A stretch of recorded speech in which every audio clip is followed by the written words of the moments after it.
देवता प्रसन्न भय, गदगद भय। क्यों? बाबा ने विवाह के लिए हाँ कह दिया। देवता बोले अब तो ब्याह के रसगुल्ला खबने। आहा, सब देवता बारात की तैयारी करने लगे, अपने अपने वाहनों को सजाने लगे। जमराज का वाहन है भैंसा, लगो जमराज रगड़ में। आज करिया से गोर ना कर दिया तो हमार नाम नहीं भैया। रगड़ में लगो, बोलो शैम्पू साबुन। भैंसा भी बोला सरकार आज का गड़बड़ हो गई। जमराज बोले कुछ गड़बड़ नहीं भाई, चुप खड़ा रहे। क्यों? आज जो हमने करिया से तुझे गोर ना कर दिया तो हमार नाम नहीं। आकर गड़बड़ क्या? बोले आज बारात में चलना है। किसकी? भोले बाबा की। भैंसा भी बोलो रगड़ो रगड़ो हुजूर, खाल भलाऊं करे आवे, पर बारात में चलना है, आनंद आएगा। भैंसा बोला एक बात बताओ। क्या? बोले सबका विवाह होगा कि भोले बाबा का? जमराज बोला मतलब? बोले हम भी अब कुंवारे हैं। जमराज बोले चुप, केवल तैयार हो। इंद्र अपने हाथी को तैयार करने लगा। ऐरावत नाम के हाथी को रगड़ रगड़ के सफेद था और सफेद कर दिया। फूल माला सजने लगी। ब्रह्मा जी अपने हंस का साफ करने लगे। भगवान गरुड़ जी को, विष्णु भगवान गरुड़ को, लेकिन जी को ब्याह होने की तरफ किसी की नजर नहीं। उनके रिश्तेदार है नहीं, ना भाभी ना भैया ना मताई ना बाप। अब तैयार को करवाओ। शाम की टाइम गढ़ों को याद आई कि दूल्हे राजा तो ऐसे ही बैठे नगरदम। नंदी बोले सरकार आज आपको ब्याह है। बोले बाबा बोले है तो है। बोले कम से कम तैयार तो हो जा। शंकर जी बोले कहाँ होना, चलो। नंदी बोले जौन हिसाब के चलवे यहाँ कह रहे को वहां अपनी बिटिया नहीं देने, उल्टे रसगुल्ला और फेंक के मार। शंकर जी बोले तो क्या करें? कछु सज लो, मुकुट ले आए। शंकर जी बोले नहीं जरूरत नहीं, बाल खुले हैं तुम्हारे। कामदेव को भस्म किया तो भोले बाबा के बाल खुल गए थे। बोले इन्हीं को संभाल। शिवाही शंभुगन करही सिंगारा, जटा मुकुट आही मोर सवारा। जटा मुकुट जटाओं को लिया। शंकर जी के गणों ने बड़ी बड़ी जटाओं का मुकुट बना दिया। बोले आहा गजब होगा भैया, आप लोग मुकुट को काम तो खत्म होगा। लेकिन एक गड़बड़ हो गई। बोले क्या? भृंगी बोले दूल्हा का पहचान है सेहरा। तो नंदी बोले ये सेहरा कैसा होता है? बोले लंबो लंबो लटको रात मुंह के ऊपर हो। अब सेहरा कैलाश पे कहां से मिले? नंदी बोले चिंता मत करो। नंदी भगते भगते गए, 25-30 पतरे पतरे सांप ढूंढ लिए। सांप को पकड़ के उनके मुंह की तरफ में गांठी एक सांप से लगा दी। मुंह को कर दिया जटाओं में फिक्स, पूंछ लटका दी सामने। एक से सांप आए हाय हाय हाय। भृंगी से नंदी बोले अब बताओ सेहरा कैसे? बोले दूल्हे का सेहरा सुहाना लगता है। गजब का सेहरा हो गया भैया दूल्हे का। बोले ऐसा सेहरा तो किसी का नहीं होगा। शंकर जी ने नाग का सेहरा क्यों पहना?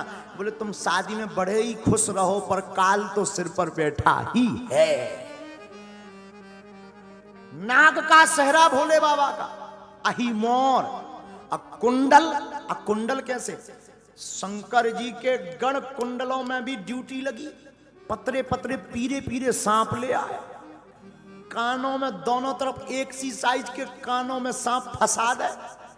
अब गजब करा भैया। ऐसा नहीं, मैचिंग बाई मैचिंग। पीला तो पीला, फिर नीचे हरा सांप तो हरा, फिर और नीचे 3 छल्ला में काला सांप तो काला। आहा गजब हो गया भैया। अब मुकुट हो गया, सेहरा हो गया, कुंडल हो गया, पर भैया दूल्हा का मेकअप बना भैया। ये मेकअप कैसा होता? बोले भूरा भूरा हो जाता है आदमी।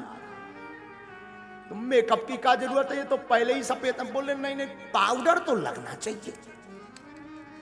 अब पाउडर कैलाश पर्वत में कहां से आएगा?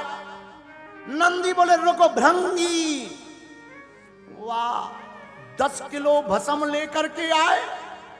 भस्मी लगाई नहीं, थोप दई पूरे में।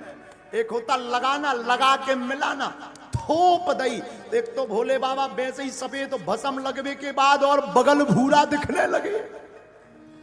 आहा, आनंद आ गया।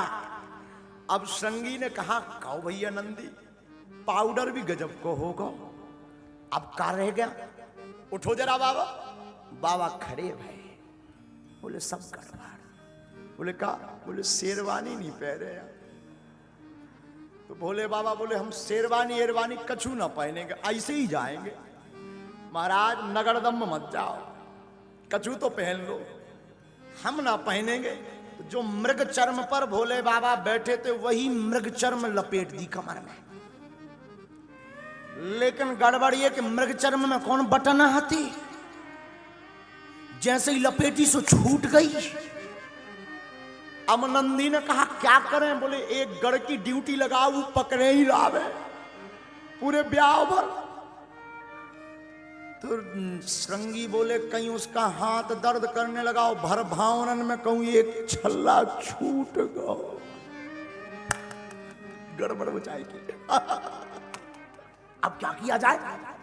तो नंदी ने कहा नो प्रॉब्लम, एक उपाय है, कारो कारो 2.5 हाथ को एक सांप ढूंढो, और सांप को उस मृग चर्म के ऊपर लपेट के गांठी लगा दियो। सांप से बोले सुनो, पूरी इज्जत तुम्हारे ऊपर है, दुनिया पलट जाए पर तुम ना खिसकना। सांप भी बोलो चिंता ना करो, इज्जत संभाल के हम अच्छे से जानते हैं। कहा अब बढ़िया रहा भैया। बाबा का दिव्य श्रृंगार हुआ, हाथ में त्रिशूल दिया, डमरू दी, ललाट पर सुंदर चंद्रमा, सिर पर गंगा, गले में नाग, एक नाग का यज्ञोपवीत, मृग चर्म, ऊपर से नाग बंदो से बीच बीच में सांप, कमर में ऐसा हो जाए। अद्भुत श्रृंगार लगे। श्रृंगार देख करके ना सब बड़े प्रसन्न हो गए। बाबा भी ऊपर से नीचे तक देख के बोले नंदी सच सच बताओ कैसे लग रहा है? नंदी बोले बाबा कुछ भी कहो, आज गजब के जम रहे। बाबा बोले सच्ची? नंदी बोले मुच्ची। हाँ हाँ, खूब आनंद। बाबा ने अपनी डमरू उठाई और डम डम डम डम डम डम डम डम डम बजाना शुरू की। नंदी भृंगी संगी सब प्रसन्न हो गए। लेकिन एक गड़बड़ हो गई। जितने बाराती आए थे, जब उन्होंने दूल्हा को देखा बोले आए आए। कहा ये कौन है? बोले ये दूल्हे राजा हैं। ब्रह्मा जी बोले इनके चक्कर में तो राय को तक नहीं मिल रही है। तो एक इमरजेंसी बैठक भई देवताओं की। सुनो, आप राम कथा में राम विवाह पढ़ना, तो राम विवाह में पंगत बाद में भई, पर देवताओं ने मीटिंग लई के जाते ही सबसे आगे चलेंगे देवताओं, पंगत पहले।